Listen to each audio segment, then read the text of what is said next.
How Marvel went from bankrupt to billionaires, when the world's biggest heroes were almost sold off forever. In the 1990s, Marvel was not a powerhouse. It wasn't shaping culture. It wasn't dominating box offices.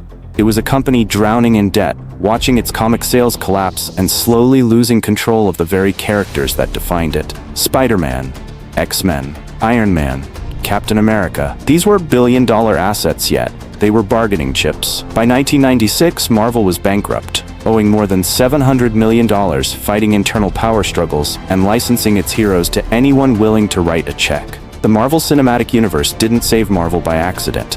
It was born from desperation, legal chaos, and a gamble so risky that failure would have erased Marvel forever.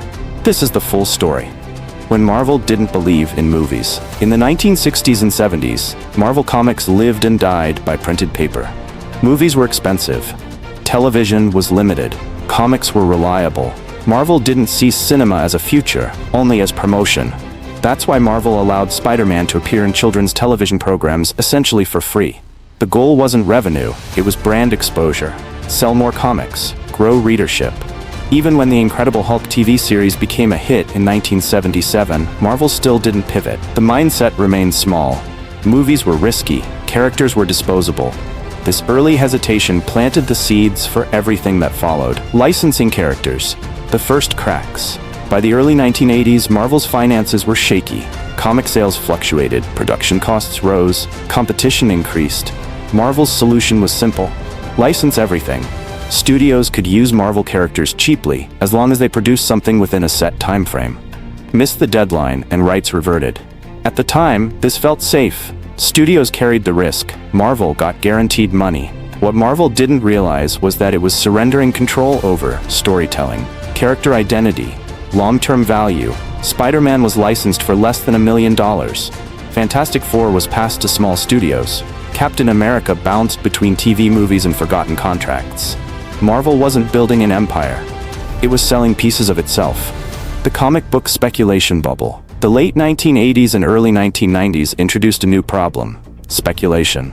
Comics were no longer read, they were hoarded. Publishers printed massive quantities of first issues, believing collectors would drive value. But scarcity vanished. When demand collapsed, the industry followed. Marvel's core revenue imploded.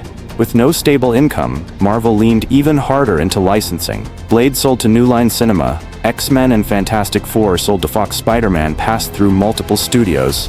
Marvel survived, but only by giving away its future. Corporate greed and mismanagement. In 1989, Ronald Perelman acquired Marvel. Instead of stabilizing the company, he expanded aggressively, buying toy companies, trading card brands, and unrelated assets using debt. The gamble failed. Marvel's acquisitions bled money. Comic sales declined further. Debt piled up. By the mid-1990s, Marvel was financially trapped. The characters were famous. The company was not profitable. Bankruptcy, the breaking point. In 1996, Marvel filed for Chapter 11 bankruptcy. Over $700 million owed. Stock prices collapsed. Executives fought for control. At its lowest point, Marvel barely owned Iron Man, Thor, Captain America, Black Panther. Even the Avengers couldn't exist legally as a team. Marvel had become a hollow brand, famous names with no leverage. Blade, the film that nobody took seriously. In 1998, New Line Cinema released Blade. No one expected much. The character wasn't mainstream.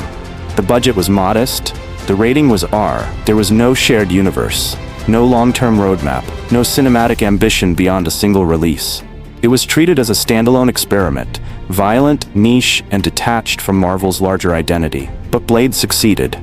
It drew audiences, it stayed in theaters, it made real money. For the first time, a Marvel character proved commercially viable without Marvel touching production. Hollywood noticed immediately. Marvel didn't benefit. They earned licensing fees, not profits, and the imbalance quietly deepened. X-Men and Spider-Man proof without control. X-Men 2000 proved ensemble superhero films could work. It balanced multiple characters, competing arcs, and serialized storytelling, something studios once believed was impossible. Then Spider-Man 2002 shattered box office records, not just opening weekend, worldwide. Across demographics, superheroes were no longer risky bets, they were cultural anchors. Marvel characters were officially Hollywood gold.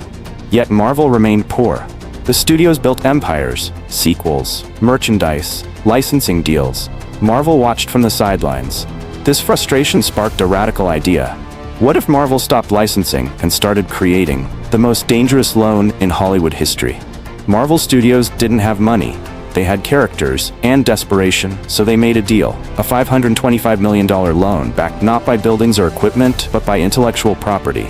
Banks weren't funding creativity, they were collateralizing superheroes.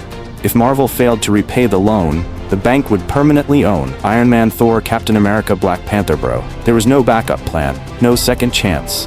This wasn't a business risk. It was a one-shot gamble on total survival. Iron Man, the unexpected savior. Iron Man wasn't famous, he wasn't Spider-Man, he wasn't X-Men, but he was unclaimed, and that made him available. Casting Robert Downey Jr. was risky. Self-financing was risky. Building continuity before success was risky. Marvel wasn't just making a movie, it was betting the studio's existence on audience trust. But Iron Man worked. The tone landed, the character connected. Audiences didn't just like the film, they believed in it. The post-credit scene wasn't a tease, it was a declaration. Marvel wasn't selling standalone stories anymore. It was selling a universe, building the MCU while others controlled pieces. While Marvel built its universe, Fox controlled X-Men, Sony controlled Spider-Man, Universal held Hulk distribution rights. Marvel didn't wait. They wrote around missing characters. They redefined obscure heroes. They turned limitations into creativity. Iron Man, Thor, and Captain America weren't first choices, they were strategic ones. Characters once considered B-list became cultural icons through careful long-term planning. By the time the Avengers released in 2012, Marvel hadn't just connected movies, it had rewritten how franchise storytelling worked. Disney's $4 billion bet in 2009, Disney acquired Marvel. Critics mocked the price. To many analysts, Marvel looked risky. Comic book movies were still hit or miss, and superhero fatigue was already predicted. But Disney understood something others didn't. Marvel wasn't a movie studio. It was an IP engine. The acquisition unlocked merchandise empires, theme park integration, global dominance. Marvel didn't just grow, it multiplied across every Disney vertical, reclaiming the lost kingdom. Over time, Daredevil reverted, Ghost Rider returned, Blade returned. Each rights reversion quietly expanded Marvel's creative freedom, allowing deeper storytelling without legal constraints or fragmented continuity. Then came the big one. In 2019, Disney acquired Fox. X-Men, Fantastic Four, Deadpool. After decades of fragmentation, Marvel was nearly whole again, and its narrative future widened overnight. Spider-Man, the compromise that changed everything. Sony kept Spider-Man. But instead of fighting, Marvel negotiated. Shared profits, shared creativity, shared success. It was an unprecedented deal in Hollywood, a collaboration between rivals driven by audience demand rather than corporate pride. Spider-Man joined the MCU, without Marvel owning him. It proved something new. Control isn't always ownership. Sometimes, influence is more powerful. The modern Marvel reality. By 2024 to 2025, Marvel slowed production after franchise fatigue. Focus shifted to quality control. Hulk rights fully reverted. Deadpool entered the MCU under Disney. Audience expectations had changed. Bigger wasn't better anymore. Coherence and restraint mattered more than volume. Marvel no longer chased growth, it protected legacy. And survival became the new success metric. Why Marvel's collapse was necessary? Marvel didn't become powerful because it was smart. It became powerful because it survived being reckless. Losing its characters taught Marvel their value. Bankruptcy forced discipline. Desperation fueled innovation. Marvel didn't win by holding everything. It won by losing almost everything first. If this story changed how you see Marvel, drop your thoughts in the comments. And subscribe for more deep dive documentary stories on the hidden business wars behind pop culture. Because behind every superhero story, there's a survival story no one talks about.